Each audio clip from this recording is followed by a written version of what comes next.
मैंने उसे कंधे पर हाथ रखते हुए पूछा, मीनाक्षी क्या बात है, आज तुम कुछ उखड़ी उखड़ी सी लग रही हो। तो उसने मुझे खा जाने वाली नजरों से देखा और भड़कते हुए बोली, आपको क्या है, फिर चाहे बेटी ट्यूशन से फीस न देने की वजह से बेइज्जत करके भगा दी जाए, या फिर बेटे पर स्कूल ड्रेस के जूते न होने की वजह से उसकी स्कूल की फुटबॉल टीम में खिलाने से मना कर दिया जाए। आपको क्या, आपको तो बस सुबह 9 बजे जाने और शाम को 8 आने और फिर चद्दर तान के सो जाने के अलावा एक पल की भी चिंता नहीं है। और न मेरा कोई ख्याल, डॉक्टर ने पिछले महीने ही दवाई कराने को कहा था, नहीं तो मर्ज कभी भी अपने पैर जरूरत से ज्यादा पसार सकती है। कभी तुमने ध्यान से देखा है मेरे चेहरे की ओर? ये झुर्रियां, बेउम्र पकते हुए बाल, जवानी में ही बुढ़िया बनती जा रही हूँ। एक पैसे की दवा नहीं नसीब नहीं है मुझे। ये सब तो छोड़ो, गर्मी में बच्चे तपते रहते हैं, एक पुराना कूलर लेने तक की हिम्मत नहीं हो रही है तुम्हारी। मैं बेड पर बैठा नजरें झुकाए अपनी नाकामी पर शर्मसार हो रहा था। बीवी बच्चों की परवरिश और उनकी जरूरतों का ध्यान रखना मेरा कर्तव्य है, पर क्या करूं?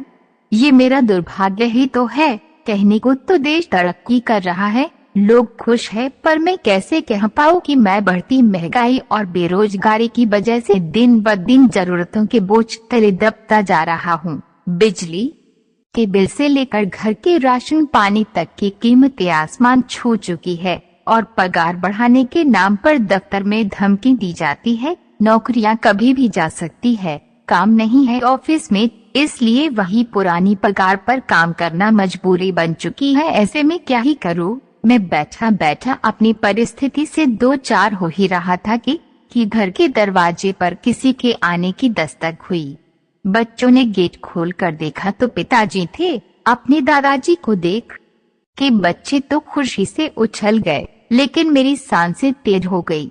पत्नी ने फिर से मेरी तरफ ऐसे देखा जैसे मानो वो कह रही हो, अपना पेट पालने के लिए तो अपनी आंतें और गुर्दे गिरवी रखने के दिन आ गए हैं। अब ऐसे में पिताजी अकस्मात आए हैं तो जरूर ही कोई आर्थिक समस्या को लेकर ही आए होंगे। मैंने भी नजरें चुराते हुए एक बार मीनाक्षी की ओर देखा, पर कुछ कह पाने की स्थिति में नहीं था, इसलिए जल्दी से उठ के पिताजी के पास गया और नजरें चुराते हुए उनके चरण स्पर्श कर उन्हें बैठने को कहा। मीनाक्षी ने भी उन्हें चरण वंदन किया और खाना खाने के लिए कहते हुए किचन में चली गई।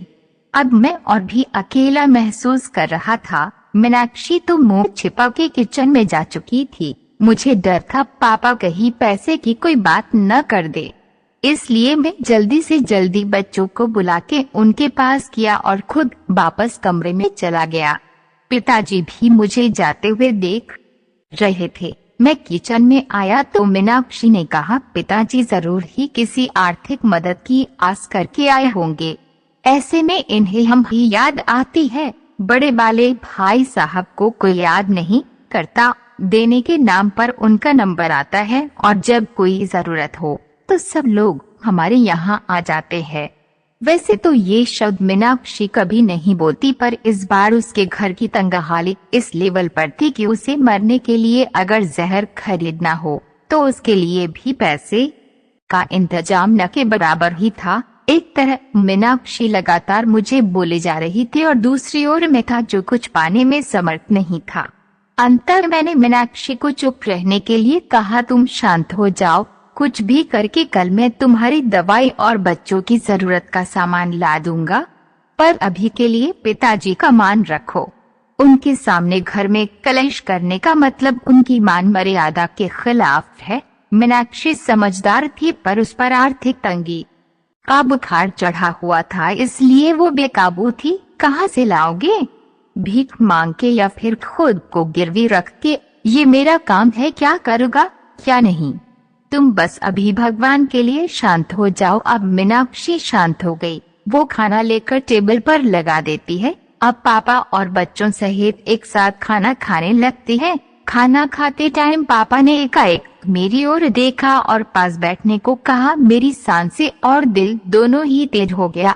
कहीं पिताजी कोई मांग न कर दे, क्योंकि मेरे पास अभी देने के नाम पर केवल वक्त ही था, उसके अलावा मैं जुबान भी नहीं दे सकता था। पिताजी बोले, देखो अभी काम जोर चल रहा है, खेती का काम बहुत है, इसलिए अभी की ही गाड़ी से वापस जाना पड़ेगा।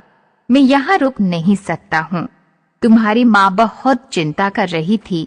पिछले कुछ महीनों से तुम फोन और बात बहुत कम कर रहे हो, और ऐसा तुम तभी करते हो जब तुम किसी परेशानी में होते हो। ये तुम्हारी बचपन की आदत है, इसलिए माँ के जोड़ और मुझे मुन्ना और मुन्नी की याद सता रही थी, इसलिए मैं आ गया। यहाँ तक तो ठीक था। अब मैं अवाक बैठा था कि अब पापा क्या कहने वाले हैं। मैंने एक नजर मीनाक्षी को देखा तो वो किचन की चौखट पकड़े पापा की आड़ किए हुए खड़ी थी और पापा आगे क्या कहने वाले हैं जानने के लिए उत्सुक हो रही थी। लेकिन आगे पापा ने अभी कुछ कहा नहीं, बस खाना निपटाया और मुंह हाथ धोए। अब पापा ने अपने कुर्ते की जेब में हाथ डाला और एक नोटों की गड्डी निकाली और मेरे ओर बढ़ा दी। ये देखकर मैं अवाक और सकते में आ गया। एक पल के लिए मैं स्तब्ध और निशब्द ही खड़ा रहा।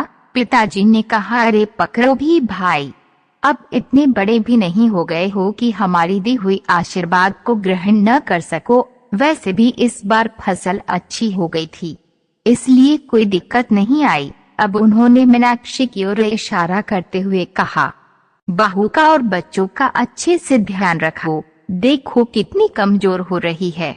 और अपना भी उन्होंने पैसे मेरे हाथ में रख दिए। मेरी आंखें भर आई थी और वो बचपन के दिन याद आ गए जब पापा हमें स्कूल जाते वक्त 4 आने ऐसे ही हाथ फैलाने पर रख दिया करते थे। पर बस अंतर इतना होता था, उस वक्त मेरी आंखें झुकी हुई नहीं बल्कि प्यार और दुलार से ऊंची होती थी। फिलहाल मीनाक्षी और मैं दोनों ही गलत साबित हो चुके थे, इसलिए खुद की नजरें खुद से ही नहीं मिल पा रही थी। सच में बच्चों के लिए माँ बाप बोझ हो सकते हैं, पर माँ बाप के लिए बच्चे कभी भी बोझा नहीं होते। वे हमेशा उनका ध्यान रखते हैं। पोस्ट अच्छी लगी